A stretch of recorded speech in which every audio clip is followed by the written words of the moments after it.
Le secrétaire général, Séraphin Oumbaka Pepe, il y a un temps où il y a un discours en permanence, avec une manière soutée. Comme le dernier virage 2023, il faut que nous soyons à Goumba, donc nous avons manche pliée. Et puis, il y a des bottes pour la pote, la place, la scène de Tony à Tato Kota.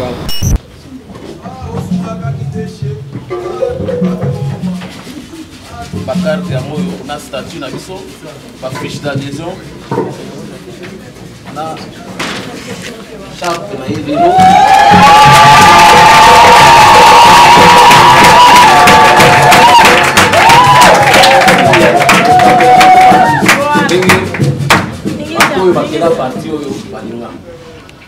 Il faut conduire ces gens pour que moi, je puisse appeler la PMB pour le moment. Na kosenga na bino nyoso bobetele mapoko.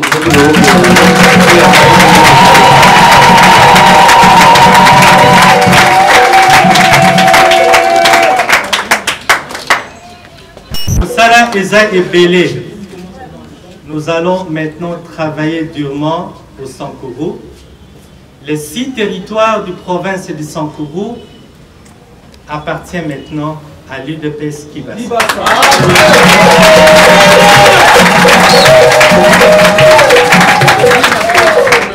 Nous devons travailler Tokosala Musala Makasi parce que Bitumba Ezali et Belé, Bilangue Ezali Monene Mingi, il faut tous.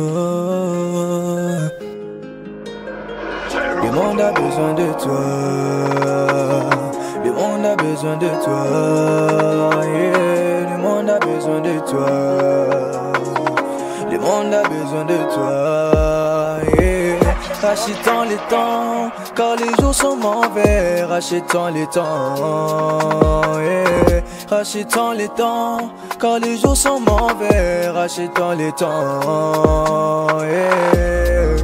Oh, oh, oh, Jésus reste à mon papa. Oh, oh, oh, oh, yeah.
Parce que ça demande une présence na bino.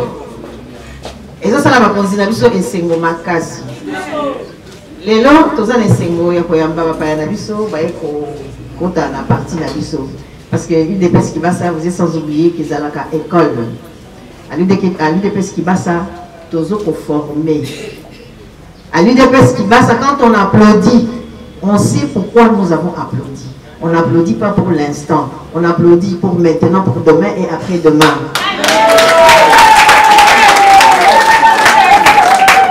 À l'UDPS Kibasa, c'est l'avenir de demain, c'est le Congo de demain, c'est le succès de demain, c'est un grand Congo de demain.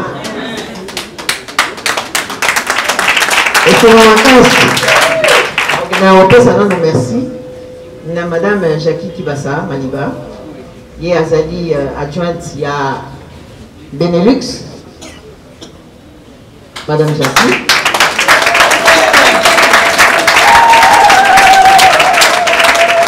Ye mutu amemeli biso ya mbalelo ONG oyo bomoni sikoyo nde bakonzi na biso baza ko acte mpona kondima yango ntina na yango nde tovandeli awa. UDPS viva! Viva! UDPS viva! Viva!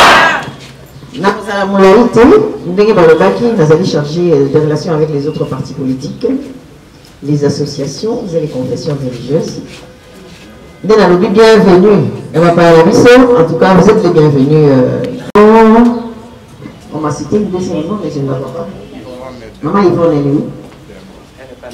Elle n'est pas là. Maman Yvonne, partout où vous êtes, en tout cas, vous êtes les bienvenus à l'UDPS Kibasa. La délégation, vous êtes les bienvenus à l'UDPS Kibasa. Vous êtes qui à Libéla. Qui à Libéla, pas pour venir chauffer la chaise, non. Qui à Libéla, pour qu'ensemble, totalisa, tout ça, ça m'a yolé. Et pas voir tout ça comme un Congo à Bissau. Bissau, les gars qui ont Bissau.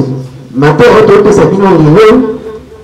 Mais quand on a Bissau, on a dit Awa, Abandaki, n'a pas été à Agini, n'a pas été à Bazali Awa, mais Azalaki n'a pas été à 19 ans. Tant on a bandi la partie. Les gens, ils ont papa, il y a Bana. Encore, je suis papa, il y a Bana, et Bénin, il y a des gens qui ont dit Awa, par exemple, quand on a Bissau. C'est-à-dire, il y a des gens qui tiennent à Vendredi, avant de pouvoir le chauffeur qui dit, avant de pouvoir le contribuer pour que l'UDPS c'est le comme si quand on a été. Alors, on a monté dans notre monde, parce que nous sommes une école. L'UDPS qui c'est une école. Monté dans notre aïe, on a la Vandi. Et ça pour la Nani. Malandangou. C'est ça? Un chauffeur qui dit, il y a la télé, il y a le Sénégal qui est ressource. Très bien. Sommes à la menuisier. Il y a des menuiseries qui ont performé à mon acquis qui ont vendu. On continue à faire école. Aujourd'hui, ma présidente a continué à faire école. La qui a vendu, n'a l'agriculteur, n'a la cordonnier, n'a la menuisier, n'a pas pour n'a que des bossos, n'a pas place n'a la vendu. Toujours le cas. Congo est à Rwanda. La carte on a besoin de quitter ça, les zungu. Tikalongo, le Congo, tout ça. C'est ça le Congo. Tu as besoin de motonioso. Congo, ça a besoin de motonioso. Mais nakati ya persévérance, nakati ya amélioration, nakati ya motosi. Toujours na désordre été, na bolingo, na kosanga, na bisonyo sur le col à motomoko. Quand on a fait un peu de développer, ça paye à ma mère avant. Vous allez avoir l'autre côté. Vous allez avoir l'autre côté. Le bien combattu. Appropriez-vous de l'histoire. Congo ya lelo eza na maboko na bino. Na koiba. Na koswana. Très bien. Alors ça pour répondre ndenge wana seke boyebi tina nini bovandeli na kiti wana. Merci na vous avez mingi encore bienvenue na papa na biso. Ensemble totonga Congo ya lobi. Congo ya lobi il faut banda lelo. Nde to longa. Félicitations na mkonzi. Na biso CG. Président AI, félicitations papa parce que autant que c'est bien belé, tu connais. Félicitations à Hakim. Merci beaucoup, Nakozo Malobana, modérateur. Merci et bienvenue.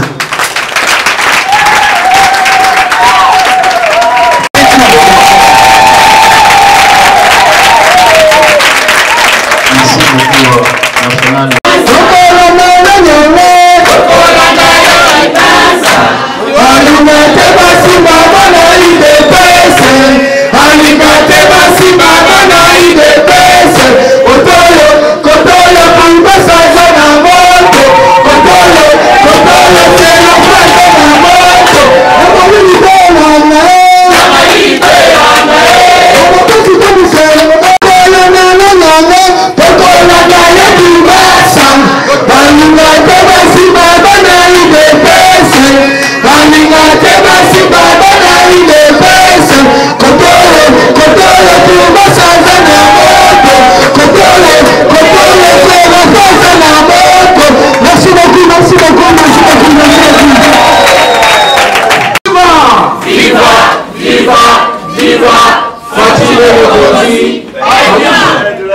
Voilà, Hakim merci beaucoup.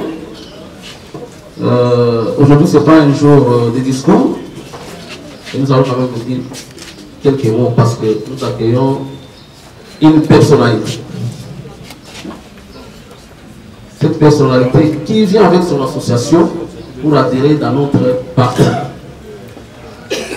Pas lesquels, mais IDPS. Plus particulièrement IDPS Kibasa. Il y a des raisons pour cela.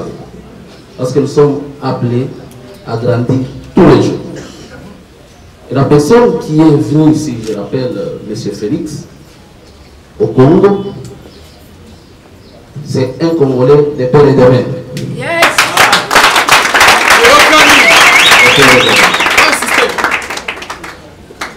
Un socialiste rompu. Avec son association, ils font des œuvres sociales de grande envergure. Vous aurez le temps de les découvrir. Mais il a été frappé par notre manière de faire. Il vient de très loin. M. Félix, s'il vous plaît, vous levez pour qu'on vous regarde. Il vient de très loin.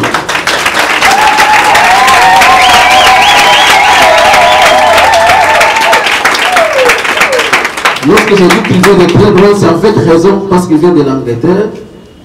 Dans un avion, à Talib, activité au milieu de l'Ouest, dans le Singa, lui, parti en Angleterre, à Angleterre. Ça fait 4 jours.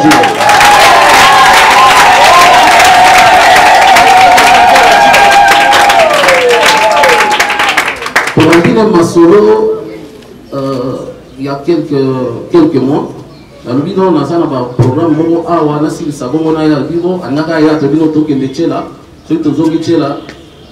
un programme aussi ouvert les 15 dans un avion, je crois samedi, pour une fois zone à lobby. Il y a un autre j'ai dit tout. De remercier le nom de Père pour le journal Moussala, au Yambaye. Donc, il y a un peu de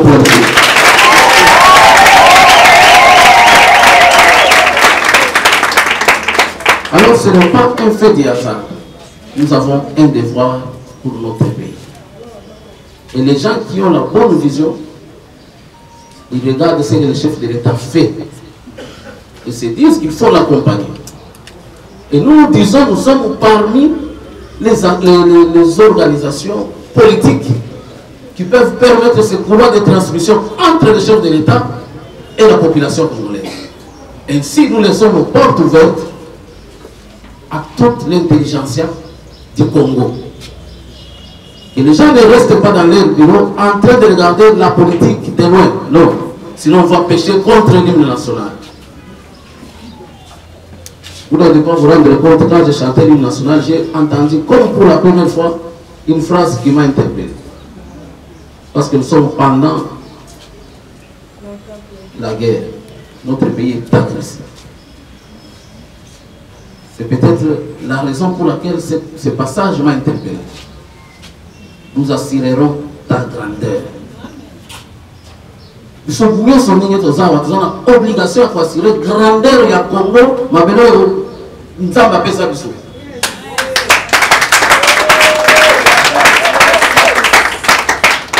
Je crois que c'est le moment. Aujourd'hui, les Rwandais nous donnent l'opportunité de rester à jamais unis autour du chef de l'État pour que nous puissions assurer la grandeur de notre nation. Et M. Félix nous donne nous aussi l'occasion d'en parler aujourd'hui. Et c'est non seulement une occasion d'en parler, mais de lancer un appel à tous les intellectuels congolais, partout où ils se trouvent, de ne pas se désintéresser de la chose publique, parce que cette terre, nous avons l'obligation de la protéger et d'assurer la grandeur. Ce n'est pas une fatalité d'être né dans un grand pays. Ce n'est pas une fatalité. Dieu a voulu qu'il en soit ainsi, et ça restera ainsi. Aucun centimètre ne partira de ce pays.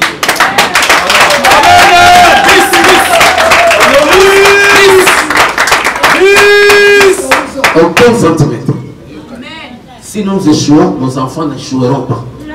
Si nous avions fermé les yeux pendant 18 ans, Et c'est fini.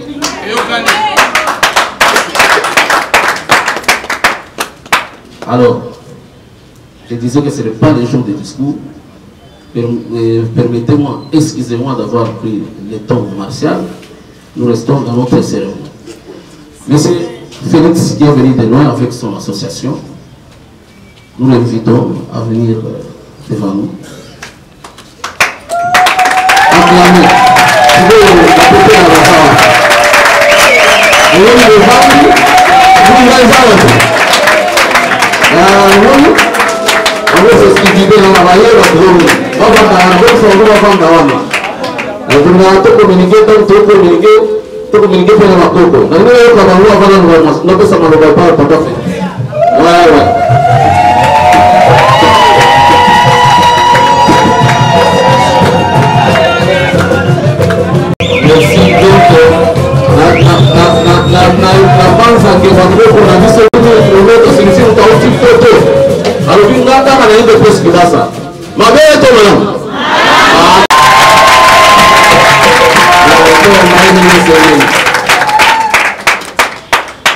J'étais en train de dire, la manière où on va, Azam, la action est belle. Les gens qui vont voyager à Sankourou, la Sankourou, province de Nabiso, ouais, papa, premier ministre de Nabiso, ou d'autres qui sont là. Mais en côté, Bazamba, le territoire, nous avons œuvre comme ça, la balle, na bandeko. Côté, pompe, forage, na bandeko. Mais nous sommes en salle, comme un ligne macasse. Il faut de la taille là-bas, oh, il y a une dépêche qui va ça, parce que nous avons un socialiste, le colonel.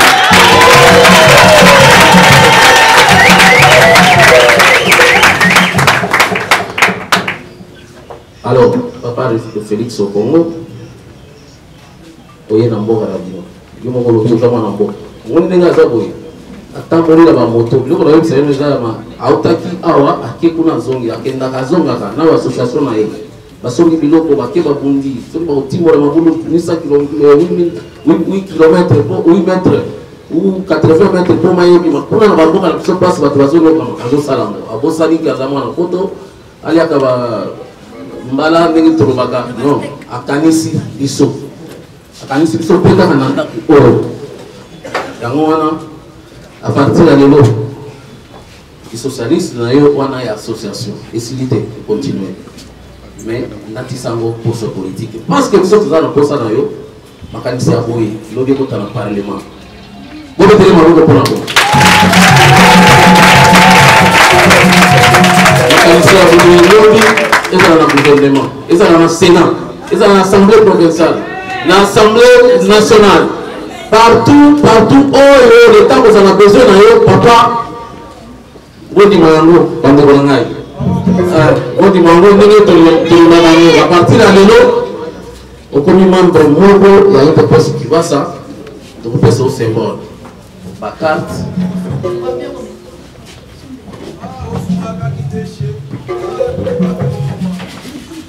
Ma carte, il y a une statue, ma fiche d'adhésion. Na charte na yedelo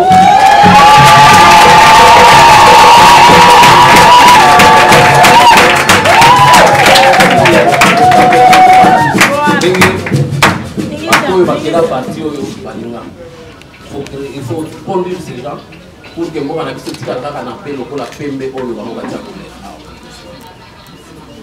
yango na kosenga na bino nyonso bobetele maboko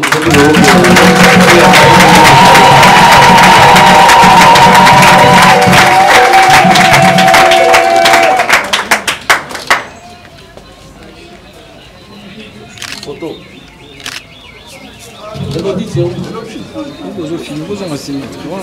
président ayi na biso na kopermettre que opesa mbote soki photo ezali bokanga lelo hiérarchie mobimba ya parti na biso ya moyo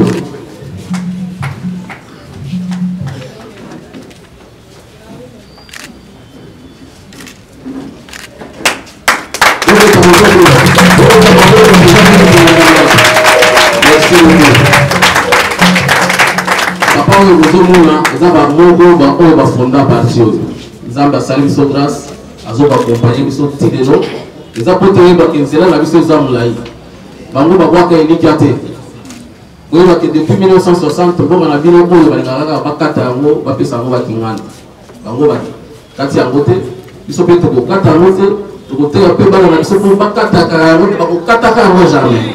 Voilà. Amen. Alors papa Félix lelo namoni émotion eza ebele. Émotion eza ebele. Si j'ai à dire, ça serait peut-être après. Autre ça nous est symbolique. Association de Bango, Bazawana, ou de Terranon. À partir à l'élan, vous avez marqué aussi ma membre ebele. Ma membre ebele, d'un seul coup, nous avons plus ou moins 80 euros. Vous voyez avant, vous me donnez besoin là qui c'est exemple. Parce que bazo sepe la nsa les na bino yango na bazo ya romi mettre la peuple de Bango.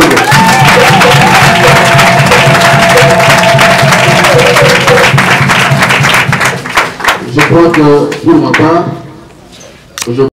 alors je vous remets le micro pour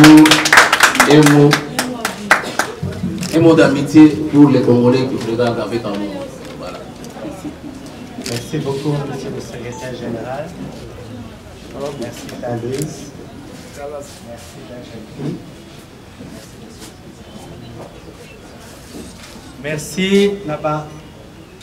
Ndeko nyonso bino nyonso boyali awa na tobelo bino merci ndenge bozali awa boye na poko ya lelo awa merci mingi.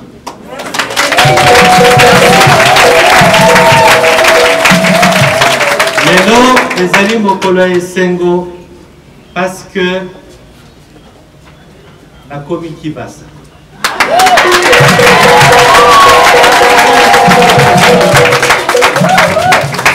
J'ai le sang Kibasa qui circule dans mes veines aujourd'hui. UDPS viva! Viva! UDPS viva! Viva! Hakim! Hakim! Hakim!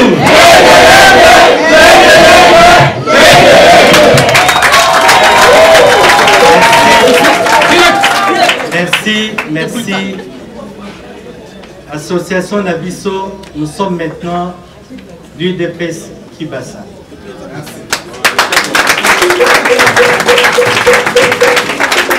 Moussala Eza Ebele. Nous allons maintenant travailler durement au Sankourou. Les 6 territoires du province de Sankourou appartiennent maintenant à l'UDPS Kibasa.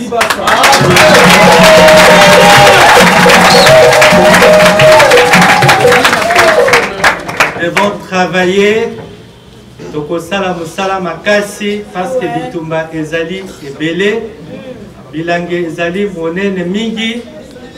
Il faut tout ça, la Moussala Mingi, pour tout soutenir mon Konzinabiso, chef de l'État. Fati Béton! Fati Béton! Fati Béton! Béton! Béton!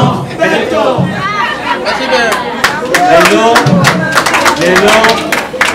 Les alliés m'ont collaboré discours, dans la émotion, le secrétaire général Alobaki. Vraiment, je remercie tout le monde. Je suis très ému et je suis très content d'être dans la maison de la démocratie à CP-Lémini.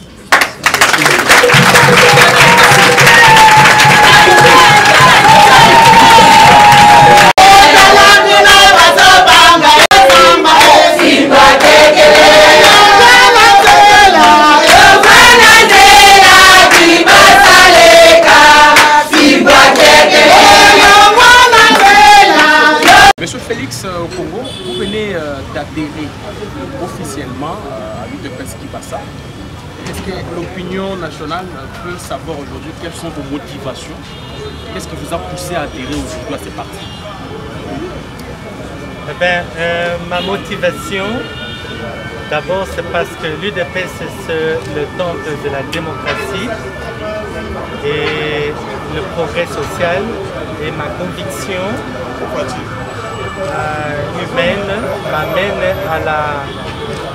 à cette idéologie de la démocratie et du développement social. Et c'est ça, normalement,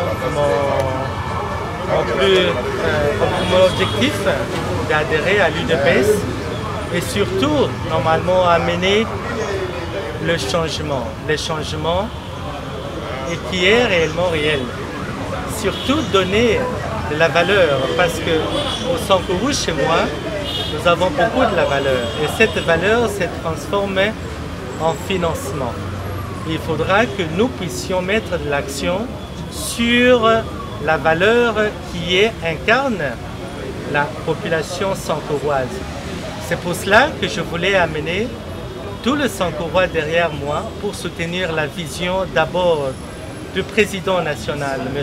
Augustin Kibasa Maliba, et ensuite aller avec la vision du chef de l'État qui est M. Félix Antoine Tshisekedi Tshilombo. Et alors, est-ce qu'on peut dire qu'aujourd'hui, M. Félix et sa dynamique sera un apport utile pour UDPS Kibasa? Effectivement. L'association qui est la Fondation Félix au Congo et Yvonne Dembo, ça sera un plus. Nous allons apporter de l'énergie, la synergie à l'UDPS et surtout dans ma contrée qui est le Sankourou. C'est un apport considérable au niveau normalement de la réinsertion sociale et le développement, surtout pour les veuves, les veufs, les orphelins, les handicapés. Nous avons cette donne, la formule que nous avons socialement, de le dire que nous ne les avons pas oubliés et qu'ils ont de la valeur. Et c'est sur cette valeur-là que nous allons travailler ardemment. Et c'est cela que nous amenons à l'UDPS Kibasa. Un petit mot à Lingala, par rapport à votre adhésion aujourd'hui. Lingala. Et Sengomingi lelo pona lelo na kokota na ndako iye ya temple ya démocratie. Parce que awande ezalaka esengo mingi kozala na kati ya lingomba oyo po ete pona kokamba socialement kosalisa bao baza na posa ya lisalisi oyo bazali na programme ou bien baza na posa ya eke totombola ekolo na biso tozala bomoko tozala mutu moko nsima ya mokonzi na biso po ete tozala na idée ya kotombola ekolo na biso. Je crois que c'est ça qui est plus important pour na biso nyonso oyo tozali awa esengeli ke tozala bomoko tozala nsima ya mibeko nsima ya chef de l'État po ete tokambola totombola mboka oyo ekende liboso. Très chers amis, très chers abonnés de Caribou Magazine Télévision, un grand plaisir de vous retrouver encore une fois dans le cadre de votre émission Actualité du moment. Actualité du moment, nous avons le réel plaisir d'être présents ici au siège de l'IDPS Kibasa. IDPS Kibasa et Sikawapi Masano et Salamaki Lelo. Nous sommes avec le président Marcel Panzo, autrement dit Boïka. Avec lui, nous allons essayer de parler à Megabo expliquer qu'est-ce qui s'est passé aujourd'hui à Nakati, à IDPS Kibasa. Déjà là, j'ai dit merci beaucoup à tous les abonnés de Caribou Magazine. Vous êtes disséminés à travers le monde entier. Abonnez-vous massivement, partagez cette émission, écoutez partout. Information tambola partout, c'est toujours pour le bonheur de notre pays, la République démocratique du Congo. Déjà, je salue mon président. Bonjour président. Bonjour Ndeko, moi Namboka, Mbotenayo, Mbotepena Baïba Olanda Biso. C'est multiples Congolais au Olanda Biso, de l'intérieur comme de l'extérieur. Il y a Congo, Mbotenabino. Voilà, bonne santé déjà. Kinyeza, je crois que déjà visiblement, bon monake, ça y est, Zali, santé qui toque en Angolo, en tout cas, Pepele. Voilà, je signale que c'est le président de la Ligue des jeunes IDPS Kibasa avec Luto Megaroso. La présidente, une grande cérémonie sur les Kanakati siège, Tomonio puis Bandego association Félix Okoko ainsi que Yvonne Dembo, Basali adhésion massive na bango nakati ya IDPS Kibasa. On se pose des questions. IDPS Kibasa adhésion massive mutauti musika, auti Angleterre 8000 km azu avion aeko s'adhérer Nakati ya IDPS Kibasa. Tout ça est dû à bonne marche, il y a parti ou bien parce que partisan a pouvoir, bazo nous la pouvoir yango ayeko s'adhérer. Et ça va bien un effet boule de neige, et ça va effet secondaire, hein, les effets secondaires positifs. Il y a Moussala au Salemi. En tout cas, c'est l'occasion. En tout cas, on a fait sa chapeau bas dans le secrétaire général à UDPS Kibasa, maître Serafé Umbaka Pepe. biso bakibasi c'est bien le recteur honoris causa il y a université machine F sous l'impulsion il le président national empêché parce que ministre voilà. Augustin Kibasa Maliba alobi tozana na système ya opération maritime c'est-à-dire sous-marin voilà. De IDPS Kibasa makelele te parce que nzete kolaka na silence mais quoi ya kana makelele mais kokole kolaka na silence mais biso mo batu tant kola to ba te na ndenge to kusa donc ezali ba conséquences positives ya boulot parce que le secrétaire général Séraphin Oumbaka Pepe il y a un temps où ça a discours en permanence na biso avec une manière soutée pour comme la dernière virage 2023 on il faut mutunyo so agumba donc nenga za boza ba manche pliée et puis la tibote po eza la potepote eza la place la sende to ni atato kota donc il y a monde boti ba moment parce que déjà ba congolais de partout baza na oza baza na kati na l'intérieur do côté na bokumu inkela au côté na ba chiela na Congo central na sia mfumu na mwanda na bakwe ba omona boulot au CG a osado IDPS Kibasa et ça là il y a mon appel na ba congolais vivant à l'étranger bandeko na biso bazo baza ba diaspora o to benga ba congolais de la diaspora de l'étranger ba moni boulot kitoko baye bamoni ke IDPS Kibasa ezali ndako oyo ya bato ya bwanya ya kimia bato babosaka bayit donc déjà awa eza appel oyo nga na profiter da ko lancer na bakongolais tout oyo ya diaspora biso tobenga bango parce que toujours besoin ba expérience na bango côté bakenda côté ba vivre po moni na droit babenga ngo le droit comparé de même si le plan social na babenga ngo le social comparé donc mingi ba vivre kuna ba oya malamu wana ce sont des gens qui sont bien placés pour baya ba propulser to na énergie ba oya na ngona o ba okuta da biso o tozala na ngode yana kongoa et ça la ni sali symbiose et puis on va avancer tu vas avancer na Kimia parce que le Congo a besoin de tous les filles les fils et filles ya Congo pour comment se développer donc ba Congolais diaspora boy ba ke parti na bino ya mo IDPS Kibasa parti ya ba Congolais nyonso ya ba Congo ya Congo déjà biso tu na kati c'est déjà dans les bons mais pour ba te belé ba bi ke non te ba vivre libanda mboka baza na ba qualification o ba ozwa ailleurs là pour na biso baza ba Congolais o baza na quelque chose à donner tout Congolais qui a quelque chose à donner pour son pays a de la place au sein de IDPS Kibasa. Voilà, a de la place au sein de IDPS Kibasa. Déjà, nous félicitons également M. Félix Okoko. Oyo abangi ba menace ba combattant te ba multiples menaces ces arrêts surtout plus na étranger avec s'adhérer na kati IDPS Kibasa.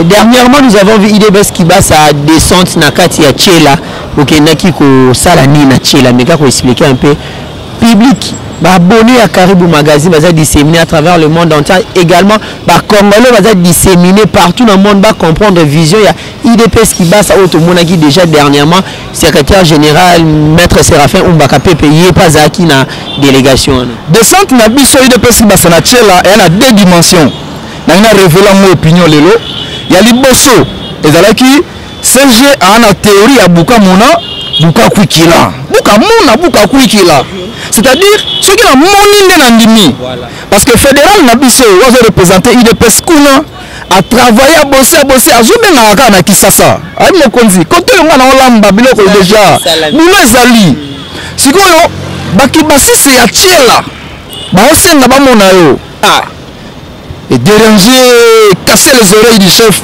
ya Moscou CG na théorie na ya buka mona buka kukela lo ba trop na okita na mabele na délégation na ngana mona bongo na ndima ozomona passe ba photo na ba WhatsApp na ba internet lelo toyebi des fois ndenge zalara koloba petro faux donc ça veut dire il faut réalité na terrain ndi ali boso CG a joaki décision a kiti na Tchela et puis amoni andimi na bi ba ope ba la meki ba image ya Tchela certainement tant ba mona ope ba ondima ndenge CG andimaki ça c'est de 1 de 2 l'occasion faisant les larrons CG a profité pour nous rendre hommage dans le tout premier président ya mboka na biso biso ba nekongo ba kukumata matete minanga nzungu biso ba o ba kala tata disiki zezingongolo to bena Rambita Kassa le tout premier président de la République le président Joseph Kassavubu le secrétaire général et sa délégation. On a joué honneur, on a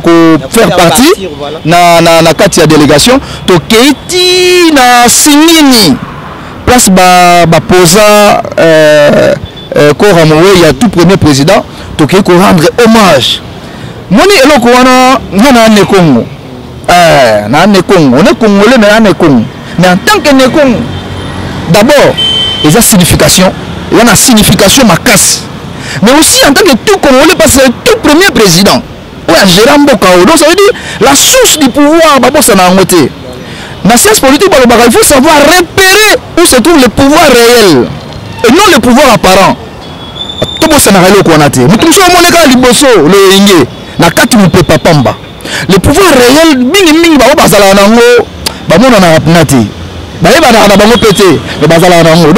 dans le contexte, on a secrétaire général à deuxième dimension, à quelqu'un qu'on rendre hommage pour comprendre le schéma Nanzela.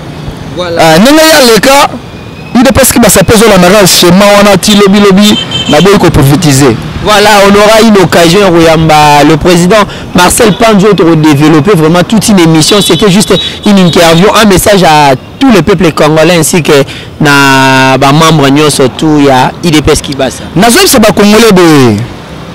Moni pour ça relier à fruits ezali. Mais pour relier à fruits tu n'es pas obligé au 4 tronc et arbre. On va peine zété beaucoup de fruits parce que l'homme peut relier pour ça relier à fruits. L'arbre là tronc le lot, c'est le président de la République Fatih Béton. Moukatombolo Fatih Béton armé. To 4 arbres wanate pour na souci relier à fruits. To soutenir le président de la République. Bah faille ezali to compléter yango. Mais déjà elle là eza makasi. Je crois que bah on va azala miso komona ba omona. L'heure n'est pas encore au bilan parce que comme on a je demande aux Congolais de manière générale de faire sa confiance dans l'autorité de Abisso. Nous avons le président de la République Nengaza. Na souci à Zanango, na biso soto placer soutien wana. Je crois que nous irons de l'avant et c'est le Congo qui va gagner parce que le Congo c'est notre dénominateur commun. Le Congo n'a pas de couleur. Exacté, la PMB, IDPS, la Mouka, le Congo c'est le Congo et puis biso tout ça va congolais. Donc tolinga mboka tolinga na oyo a diriger en Fatih Béton pour biso déjà IDPS qui basa to annoncer ma couleur kala 2023 to ana simanae. Message pour lancer la jeunesse à Congo Mobimba. Si vous voulez, jeunes à la politique, il y a cette grande école où la politique n'est pas bimé là. Il y a IDPS. Donc, biso tozawana tobenga bino kanenge mbuta uti Europe aye. Voilà. Ndenge peut aussi ngapé la mususu oza la wapi na Zimbabwe oza congolais yaka. La porte est grandement ouverte en tout cas aujourd'hui accueil o yazui. En tout cas, merci beaucoup. On est ensemble, aimons le Congo, c'est l'essentiel. Voilà, merci beaucoup. Abonnez-vous massivement sur Caribou Magazine pour ne rien manquer comme information. Merci beaucoup. Le monde a besoin de toi. Le monde a besoin de toi. Yeah. Le monde a besoin de toi. Le monde a besoin de toi. Yeah. Rachetons les temps, car les jours sont mauvais. Rachetons les temps, yeah. Rachetons les temps, car les jours sont mauvais. Rachetons les temps, yeah.